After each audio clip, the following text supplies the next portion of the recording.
Sirdaryo viloyati hokimligida o'tkazilgan navbatdagi hokimlik soatida aholi murojaatlari bilan ishlash holati tanqidiy tahlil qilindi. Yig'ilishda fuqarolarni qiynab kelayotgan muammolar, ularni bartaraf etishdagi kamchiliklar va mas'ullarning javobgarligi atroflicha muhokama qilindi. Endi fuqaroni chaqirib, kabinetda o'tirib gap eshitish davrini o'tdi deb hisoblashimiz kerak. Endi rahbarning o'zi odamning oldiga boradi. Butun jamoasi bilan o'sha odamning oldiga boradi. Kimning qanday muammosi bo'lsa, imkoni boricha shu joyning o'zida hal qilish kerak, yechish kerak. Yil boshidan buyon aholi tomonidan eng ko'p ko'tarilgan masalalar nafaqa va moddiy yordam, aliment va qarz undirish, firibgarlik holatlari, kredit va bank xizmatlari, uy-joy, tibbiyot, ichimlik suvi, elektr, kadastr hamda gaz ta'minoti bilan bog'liq bo'lgan.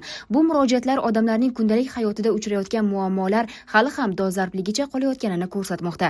Shu sababli viloyatda yangi tartib joriy etilmoqda.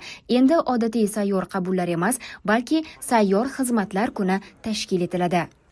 Chorshanba kunidan boshlab yuqoridagi sohalar mas'ul bo'lgan barcha tashkilot rahbarlari har bir tuman va shaharda sayyor qabul emas, sayyor xizmatlar kunini tashkil etadi. Har kuni bir tuman va shaharda sohani viloyat rahbari ishtirokida o'tkazilishi shart va zarur. Maqsad odamlar muammosini hal qilish uchun ularni idora yugurtirish emas, xizmatni aholining o'ziga yaqinlashtirish. Yana bir yangilik, aholi va rahbarlar o'rtasidagi muloqot televizion efirga chiqadi. Kredit, kadastr, majburiy ijro, suv, elektr va gaz sohalari rahbarlari haftaning belgilangan kunlarida jonli efirda aholi savollariga javob beradi. Odamlar savol beradi, rahbarlar javob beradi. Qochib ketish ham bo'lmaydi, tayyor matnni o'qib berish ham bo'lmaydi. Yig'ilishda murojaatlar soni yuqori bo'lgan hududlar ham alohida tahlil qilindi. Har 10 ming aholiga nisbatan murojaatlar soni bo'yicha Yangiyer, Guliston, Shirin shaharlari hamda Sayxunobod tumani qizil hudud sifatida qayd etildi. Mazkur hududlar rahbarlariga aholi murojaatlarining sabablarini chuqur tahlil qilish va aniq choralar rejasini ishlab chiqish vazifasi qo'yildi. Menga quruq ma'lumot emas, aniq harakat dasturini berishingiz kerak. Qaysi mahallada qanaqa muammo bor? Nima uchun bor? Uni kim hal qiladi? Qachon hal qiladi? Murojaatlar sonini qanday kamaytiradi? Shularning barchasi yo'l xaritada o'zining aksini topishi kerak. Tumanlar miqyosida eng achinarli holat bizda ekanligi, qizil hudud toifasiga kirib qolganligi, yil boshidan 199 ta fuqaro birgina Sintob mahallasida murojaat qilganligi qayd etildi. Aynan Sintob mahallasi umuman Sayxunobod tumanida 4 ta mahallasida murojaatlar salmog'i oshib ketganligi qayd etildi. Bugundan yana mas'uliyatimizni 2 karra ko'tarib, o'sha aynan Sintob mahallasidan kunlik ishlarni rejim asosida tashkil etamiz. Yangiyer shahrida aholi murojaatlarini ishlash borasida yo'l qo'yilgan kamchiliklar keskin tanqid ostiga olindi. Xususan, har 10 ming kishiga to'g'ri keladigan murojaatlar respublika ko'rsatkichidan 2 barobar yuqoriligi, ijtimoiy himoya, pensiya tayinlash, nafaqa tayinlash masalalari bo'yicha murojaatlar soni keskin ortib borayotganligi aniq misollar orqali yetkazildi. Shahar rahbariyati ushbu tanqiddan to'g'ri xulosa chiqaradi.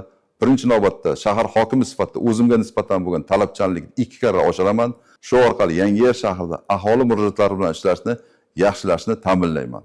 Muhokamaning asosiy mavzularidan biri takroriy murojaatlar bo'ldi. Chunki bir masala yuzasidan fuqaroning yana qayta murojaat qilishi ko'p hollarda muammo o'z yechimini topmayotganini anglatadi. Ayniqsa Mirzobod tumani, Guliston tumani va Guliston shahrida bu ko'rsatkich yuqori qayd etilgani alohida tanqid qilindi. Murojaatning kelishi muammo emas.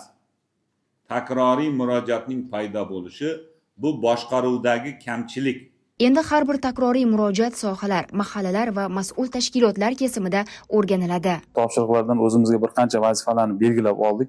Shu jumladan aholi tomonidan tushayotgan murojaatlar hamda takroriy murojaatlarga alohida e'tibor qaratish bo'yicha o'zimizga yo'l xaritani belgilab oldik. Muammo nega hal bo'lmagani, ijro nega cho'zilgani yoki fuqaroga yetarli tushuntirish berilmagani bo'yicha aniq xulosalar tayyorlanadi. Buning uchun maxsus takroriy murojaatlar shtabi tashkil etiladi. Bundan buyon takroriy murojaat maqomiga ega bo'lgan har bir murojaat shahar va tuman hokimlarining shaxsiy nazoratida bo'ladi. Yig'ilish yakunida aholi murojaatlari bilan ishlashda asosiy e'tibor murojaatni qabul qilishga emas, uni oxirigacha yetishga qaratilishi kerakligi ta'kidlandi. Odamlar davlat idoralariga yugurib emas, muammosi hal bo'lishiga ishonib murojaat qilishi kerak. Muhokama yakunida belgilangan vazifalarning ijrosi muntazam nazorat qilinishi, mas'ul rahbarlar faoliyati esa aholi muammolarini qanchalik tez va samarali hal etayotganiga qarab baholanishi uqtirildi.